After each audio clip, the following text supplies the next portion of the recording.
Salut tout le monde, j'espère que vous allez très bien, moi ça va et je suis très contente de vous revenir avec une autre vidéo et j'espère bien que vous allez aimer cette vidéo. Dans la vidéo d'aujourd'hui, je reviens vous parler des fournisseurs en Turquie parce que j'ai reçu beaucoup de questions des gens qui voulaient savoir comment trouver des fournisseurs et surtout comment être en contact direct avec ces fournisseurs-là. Alors dans la vidéo d'aujourd'hui, je me propose de répondre à ces questions-là en vous expliquant comment est-ce que vous pouvez commencer votre démarche.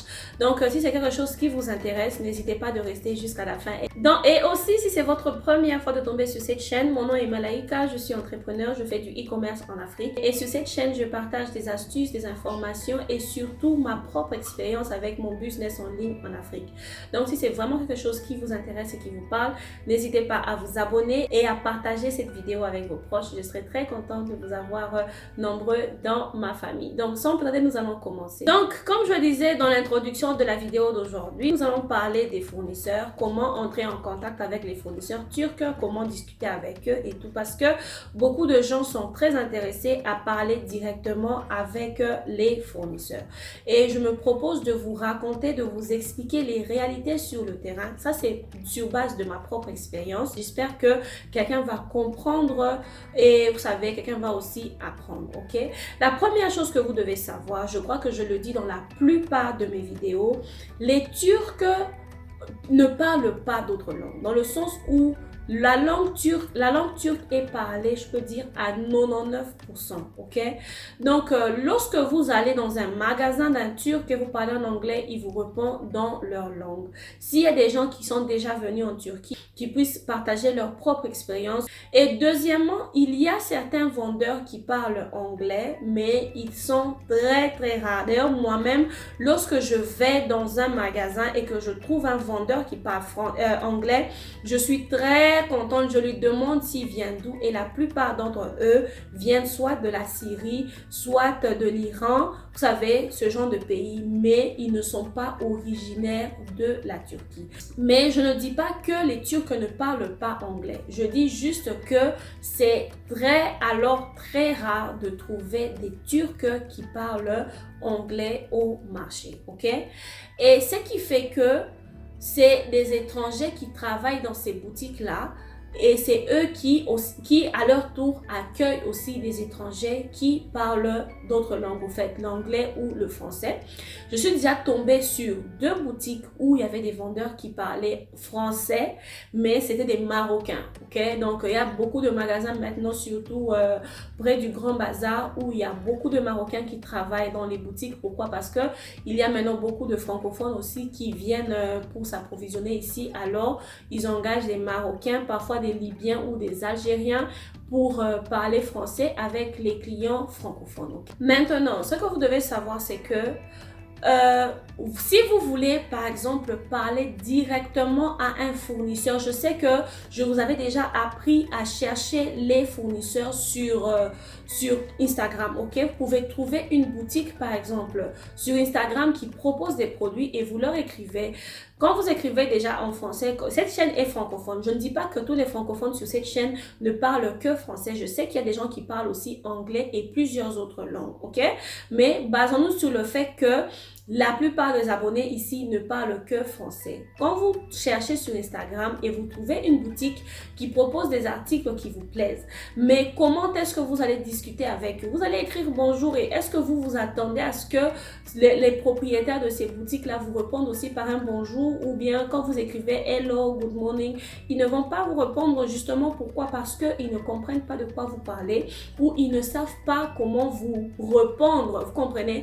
Ils ont la volonté de répondre mais ils ne savent pas quoi vous dire parce qu'ils ne connaissent pas la langue, ok? Donc c'est aussi très important de considérer ça lorsque, vous savez, vous cherchez des vendeurs.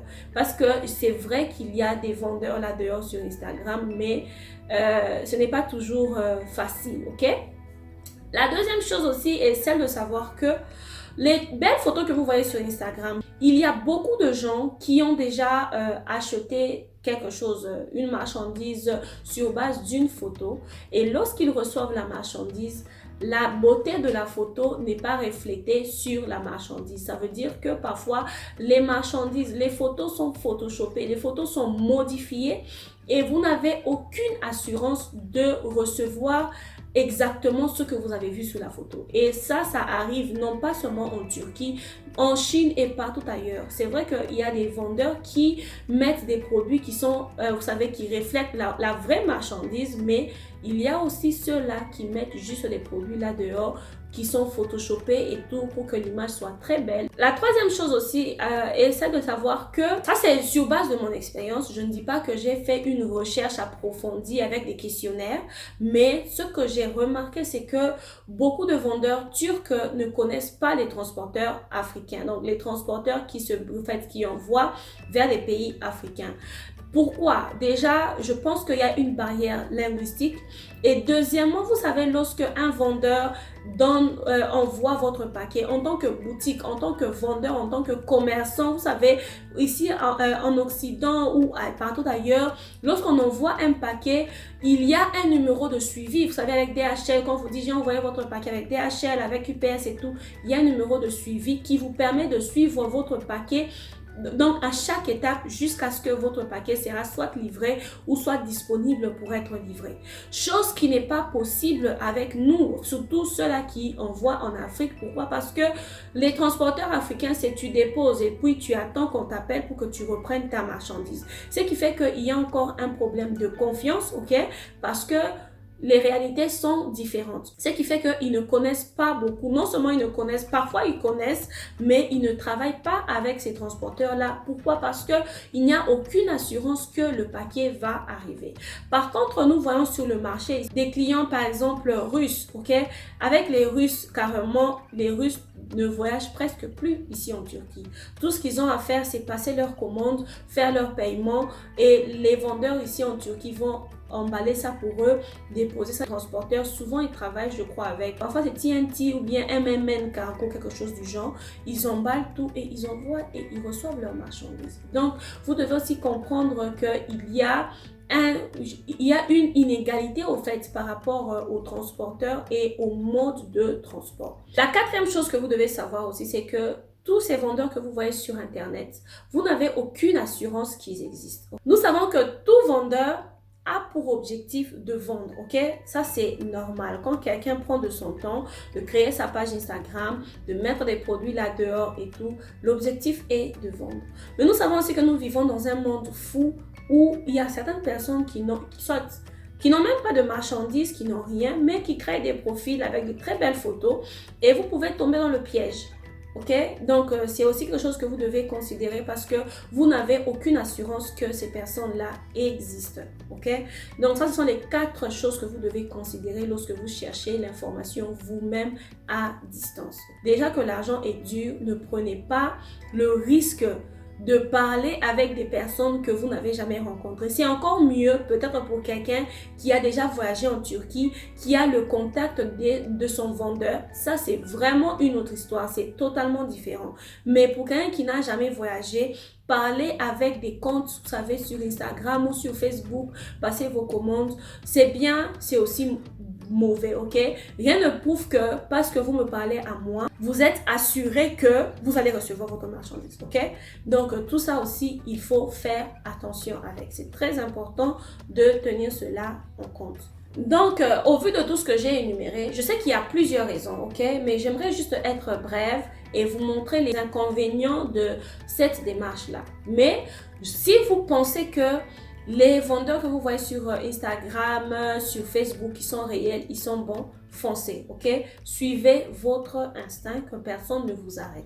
Mais si vous pensez que vous avez besoin d'un fournisseur, ce que vous pouvez faire, c'est que, par exemple, grâce à nos services, vous pouvez avoir recours à nos services où nous allons carrément, si vous nous envoyez par exemple le nom d'une boutique que vous voyez sur Instagram ou sur Facebook, nous pouvons aller chercher cette boutique, nous rassurer même que la boutique existe et vérifier la qualité.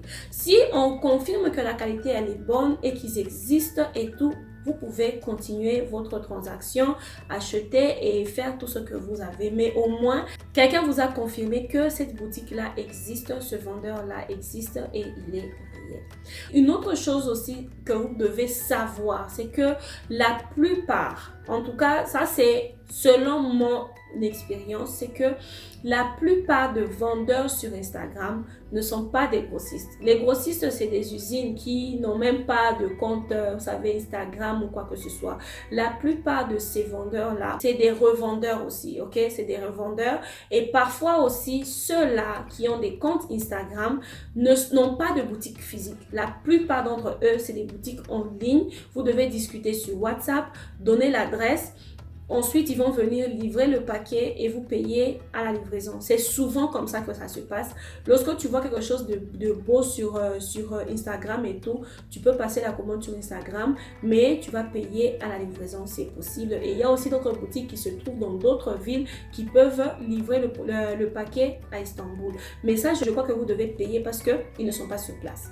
Donc, j'espère vraiment que je vous ai expliqué comment vous pouvez trouver les fournisseurs et discuter directement avec les fournisseurs.